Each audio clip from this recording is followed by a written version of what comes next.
Hello, I'm Dilek Tuna. Welcome to another episode of Context.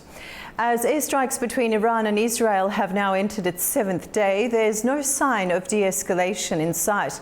And the Israeli military confirmed overnight attacks on Iranian nuclear infrastructure, including a strike on the Arak heavy water reactor.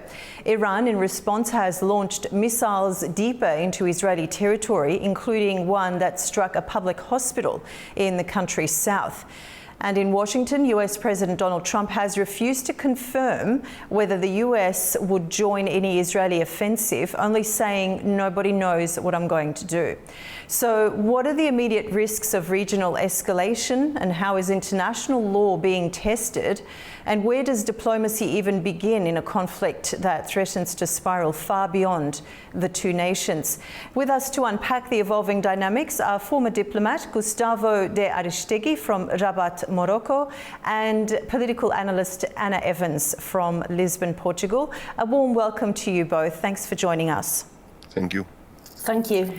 Now let's begin with you, Ambassador. Let's begin with where we are right now. What do we know about the nature and scale of the latest Israeli airstrikes on Iranian territory and vice versa? Well, they're still concentrating, as far as we know, on military targets and nuclear targets. They haven't been able to strike any other new military commanders thus far. I don't discard that this will happen in any time soon. It is obvious that they are really trying to push the United States and other allies to join them in the effort that they want, and they did not uncover in the beginning of this action, which is probably provoke regime change. Speaking about regime change, I'm seeing a lot of reactions in different media in the world with great alarm. The case of Iran is not Iraq. Iran is not Libya. Iran is not Syria. Iran is a very solid country. Iran has a very long history, many millennia.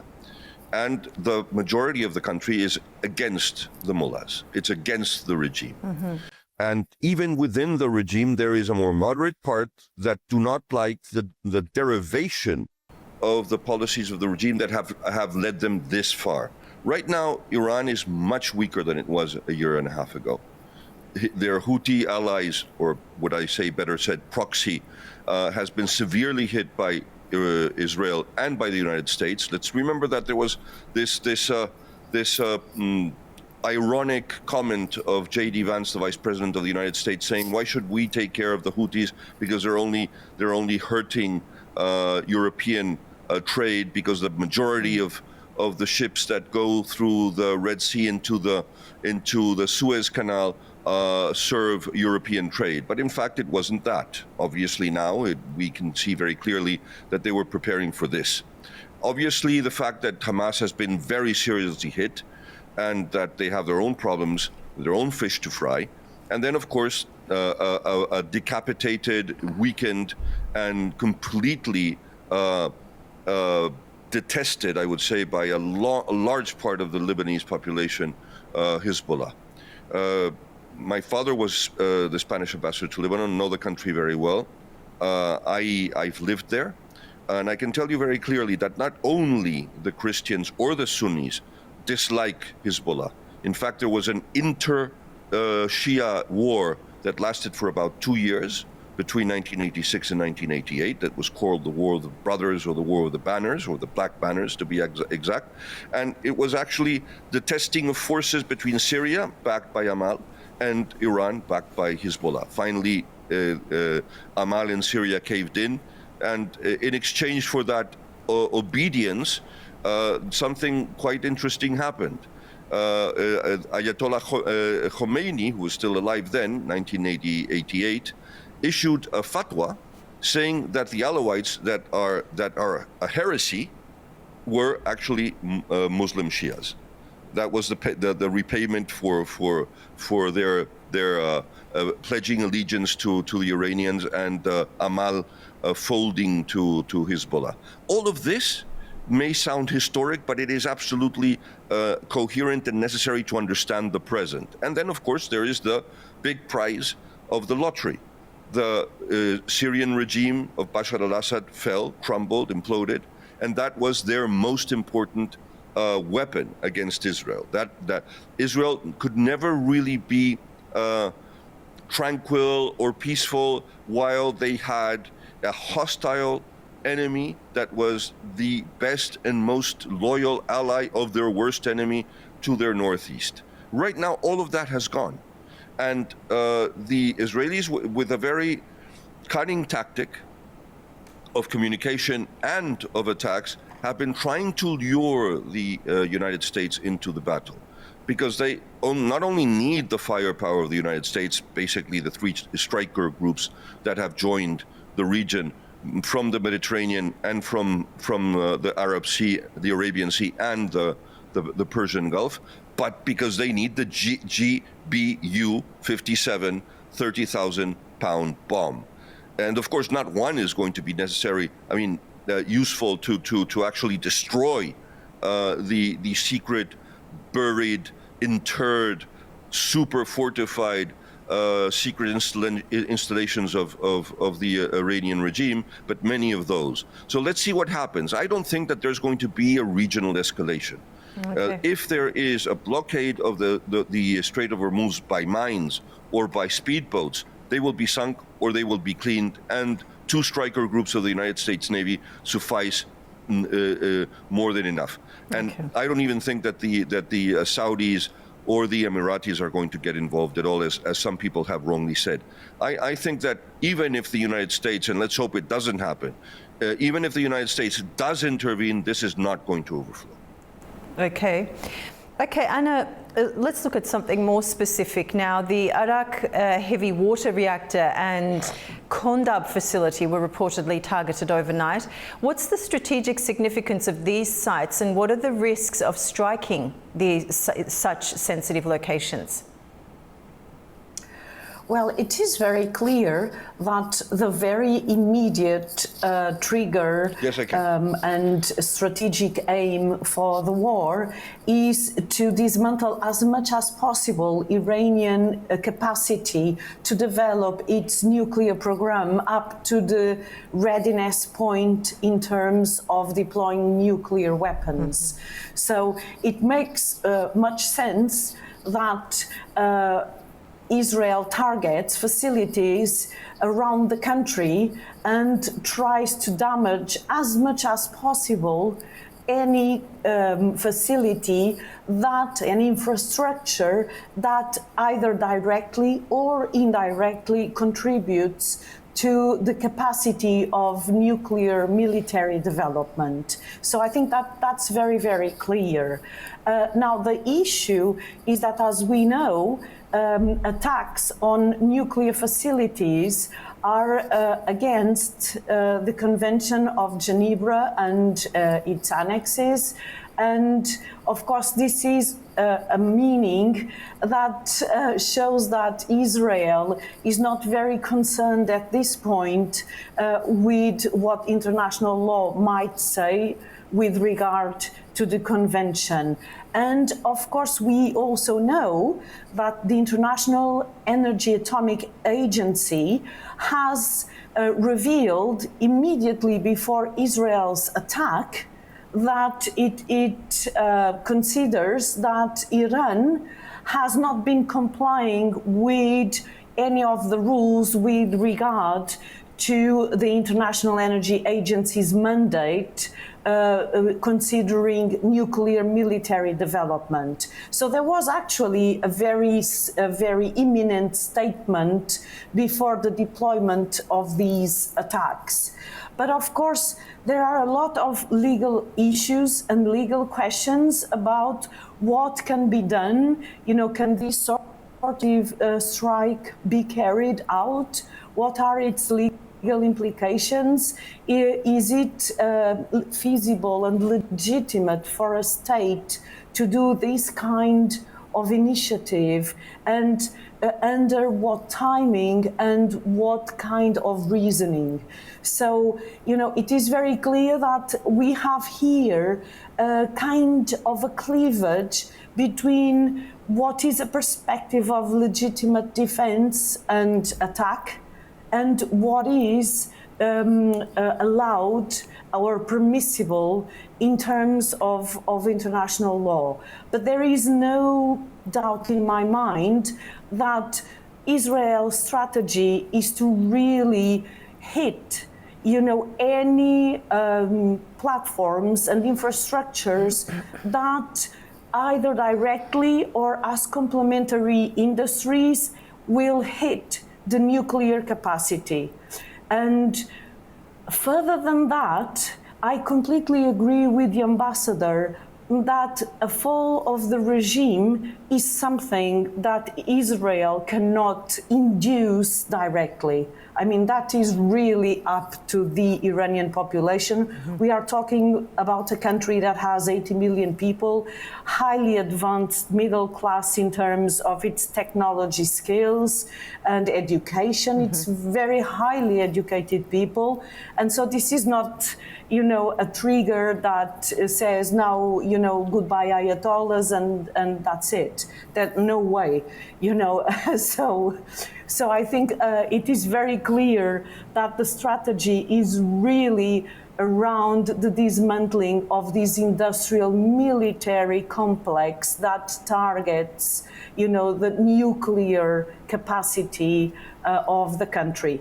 That said, considering that, as the ambassador has mentioned, there is a lot of dissent within Iran, and it has been very clear that within the middle class there is a lot of dissent, and we know how middle classes are so important in terms of regime fall. It is possible and very likely that once these intervention and war are over, there will be consequences for the regime. So I'm not saying that eventually this is not going to create a lot of pressure and maybe contribute to a fall down, but it is not like a causal chain, direct causal chain. They hit, the regime falls. Okay. Nothing like that. Okay, thank you, Anna. Now, Ambassador, again, let's look a little bit closer to what's happening on the ground. Iran's missile strike hit a civilian hospital in southern Israel. While the intended targets may have been military, how does international law assess such collateral damage? Well, deliberately attacking civilian targets is a war crime, and there is no doubt about it. And it doesn't matter who commits it. It can be a Western power, it can be the State of Israel, it can be the Iranians. In this case, it is a very serious war crime because it is a civilian hospital that has no kind of military facilities in or around it. Very unlike the hospitals that unfortunately Hamas has been using in Gaza to hide their command and control centers and the entrances to their tunnels and their command posts, and even the residences of their high command, which is quite repulsive, if you ask me. Mm-hmm. In any case, right now, what we're seeing is that every single strike that has come from the Iranian side has been in residential areas, and seeking to provoke civilian casualties. They believe that they can erode the resilience of the Israeli society, and that the Israeli society, once it has reached a critical level of civilian casualties, they will force their government out of the war. This is not the same thing as the hostage crisis. This is not the same thing as the demonstrations against Netanyahu that have been going on for years and that have rallied in sometimes hundreds of thousands of people in different parts of Israel.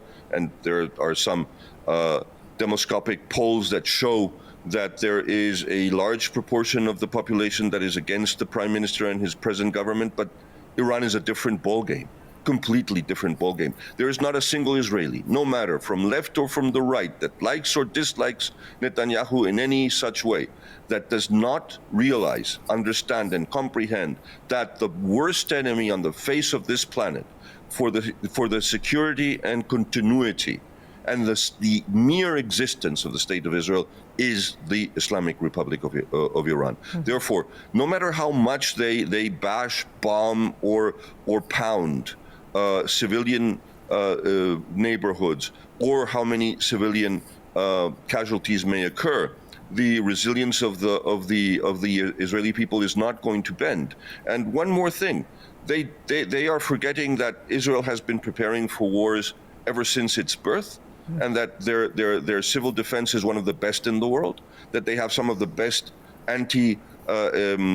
bomb bunkers and shelters, even in public places, that some of their bus stations and metro stations and train stations and parking lots have been prepared to sustain heavy loads and explosions. So it's very complicated for the Iranians to really actually get to that critical level of civilian casualties. In any case, you can be certain that this is not going to stop until they really think that the military and nuclear capacities of Iran have been very seriously affected. Let's not forget one thing. Even as we speak, you know that the anti-missile defense of Israel is not the Iron Dome. The Iron Dome is just one of 4 parts.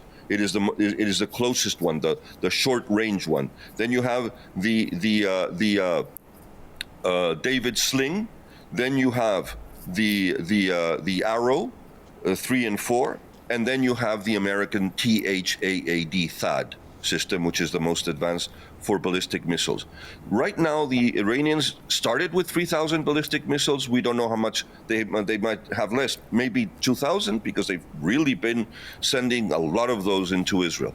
Israel's running short of Arrow 4 missiles, but producing them very, very quickly. And the Americans, of course, are defending them. And let's not forget this. People are not putting this in the equation. The strike carrier systems that are in the region, especially the one in the Mediterranean of the 6th Fleet, are equipped with Aegis anti-missile systems.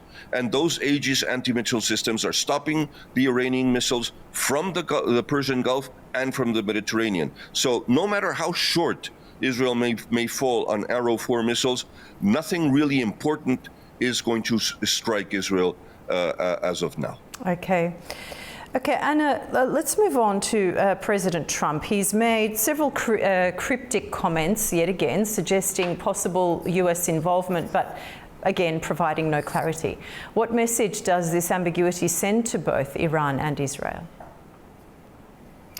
Well, I would say that President Trump is making it very clear in his narratives that the US is ready for any option.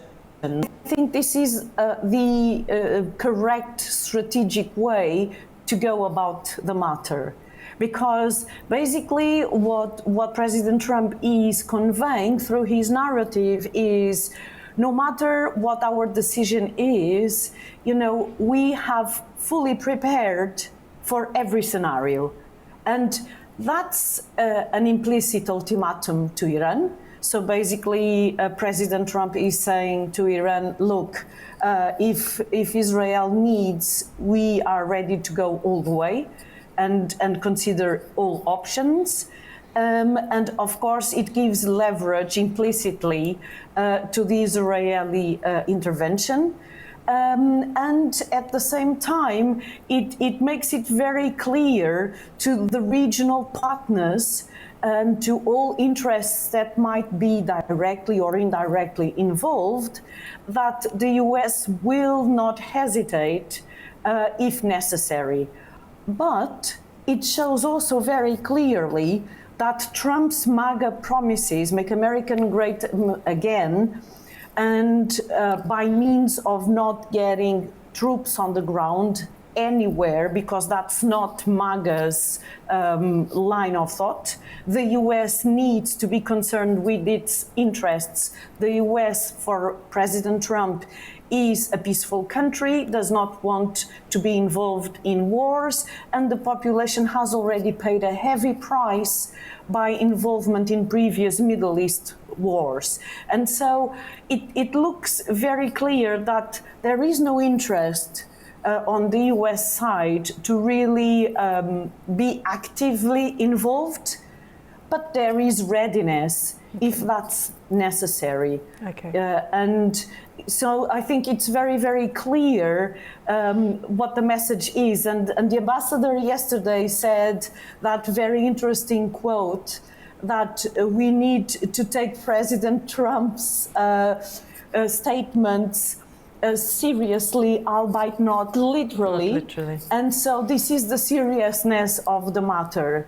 You know, we are ready, and then we will decide what to do depending on the strategy ahead. Okay. And I think strategically, this is perfect. I mean, this is the way to go. Not, you know, if he shows the cards, then he loses leverage, and so will Israel. So okay. that's how I analyze it. Okay. And Ambassador, let's say for argument's sake, if the US enters the conflict, could Iran strike US targets? Well, that's what they're saying. Easier said than done. The Americans have learned a lot in past years, and they know very well how to protect their interests in the region, and their embassies are Fort Knox. I mean, and they're built like that. I mean, it's almost literally very complicated to attack an American embassy in the region without serious consequences to the attackers.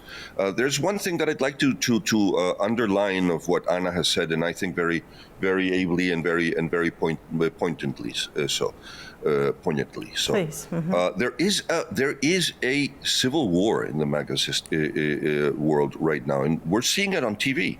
There was a very nasty row between Senator Ted Cruz and Tucker Carlson, because Senator Cruz was talking about intervening in Iraq. Senator Cruz is a vocal supporter of Israel. Tucker Carlson, of course, is too.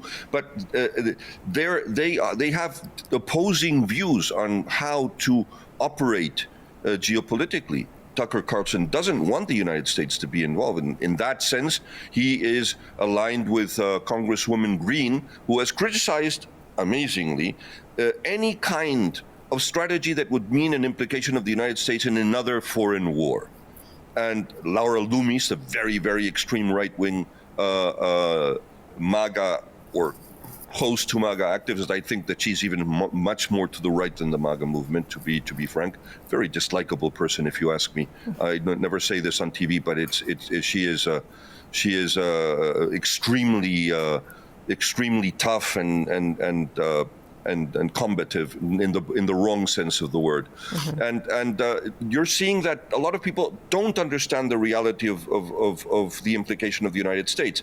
I'm not completely against it. I think that a lot of people are beginning to sink in that for the first time since 1979, there is a serious possibility of seriously weakening a very abominable regime like the one that exists in Iran today. And some of the American leadership are beginning to think that, well, maybe if we don't intervene now, this is going to be a lost possibility. And if we don't get rid of this regime or weaken it beyond recognition, then they will immediately race towards the buildup of a nuclear arsenal, and this is really what could be a very serious problem. If they can now resort to terrorism, you can be sure, the more weakened this regime is, the more lost they see this war, the more certain you can be that they are going to resort to terrorism, not only in the region, but elsewhere. In the region, American interests and most Western interests are very well guarded, and people are very well trained and have very highly skilled security details. It's not the same everywhere, and they can reach globally. Look at what happened in Argentina in the 90s.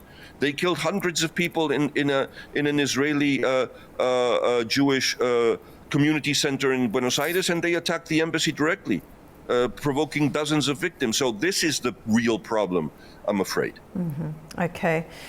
Moving on now, Anna, the attention has been taken away from Palestine somewhat over the past week. At least 72 Palestinians have been killed in Gaza since dawn, including aid seekers. Now, how is this escalation affecting civilians not directly involved in the Israel-Iran axis? This is really so unfortunate, Dilek, so devastating, because basically the Palestinian population is caught between two fires, and it is the victim of two forms of leadership that are unthinkable if we consider our rules of governance, and if we consider what leaders, political leaders and government actors are supposed to do for the relations. So let me explain. One of the epicenters of a sovereign state is security, and security is not just foreign security, it is internal security as well. So if Hamas political leaders were acting like a sovereign state, their primary duty would be to protect their civilian population. Fortunately, they do not act as political leaders in the modus operandi that we do according to Western international law, because that's what it is. So they act as leaders of terrorist militias that maintain the population as a shield to protect and sponsor their political goals. And although those political goals have not currently in the wiping out of Israel, we do remember the videos that were spread online when the 7th October attack was being carried out, whereby Hamas was saying, kill every Jew that you find, and we need to get rid of this, malignant state. So the Palestinian population is the victim of this kind of leadership versus another kind of leadership, which is based on ultra-radical Jewish forces, which have no pudor in terms of killing civilians as needed to reach targets. And so it's catastrophic because you have thousands of people living under inhumane conditions as a result of two leaderships that are inadmissible in terms of our international law and human rights, both forms of leadership. That said, this Hamas, use of the civilians and strikes on the October 7th, as we know, has been sponsored by Iran. And as the same thing with Hezbollah in southern Lebanon was actually, as we know, created by Iran. It's a historical product of Iran. And the Houthis are sponsored and supplied by Iran as well. So I would say that when these discussions about international law are being held with regard, could Israel do this strike against Iran? Is this a preemptive strike or is it a preventive strike? And there's a group of analysts that say this is a preventive strike because there was no imminent attack, and preventive with no imminent attacks is forbidden by international law, whereas preemptive strikes, imminent attacks are allowed, or at least are not so, by international law. Well, it is very clear that Iran had been attacking Israel for a long time through its proxies. And so, unfortunately, again, the civilian populations under the hands of the proxies and the civilian population in Israel are victims of their respective leaderships. And as the ambassador explained so well, in the Lebanese society, again, we have great of the society that is modernized and wants, an economic, prosperous life, which Lebanon can offer, because it is a wonderful society and place. And so many Lebanese dislike Hezbollah, and that has been very clear in the surveys that are done, and including within the third of the Lebanese population, which is Shia. It's a very heterogeneous religious population and ethnic population. And so I would say that my hope is that the crumbling of Iranian military capacity will be finally the peace that the piece of negotiation that will be used to finally resolve the war in Gaza. So I would say the two things remain very connected, and it is a sign of hope for the Palestinian population in Gaza. I would say that finally Israel has hit its source, the source of its troubles, including the troubles of the Palestinian population, which is not being helped at all by these causes. On the contrary, it's being punished by causes that are not helping its well-being. Okay, Anna, that's all we have time for today. Thank you so much. And Ambassador Arishtegui, thank you both for joining the program today. Thank you. Thank you very much. Now, as the Iran-Israel conflict enters its second week, clarity remains elusive and the risks are multiplying. Strikes on nuclear sites, civilian casualties and international ambiguity all raise difficult questions, not just of policy but of principle. And what happens next may depend as much on restraint as on power. And in a region already strained by war, diplomacy must not come as an afterthought. That's all from us for now. Thanks for watching.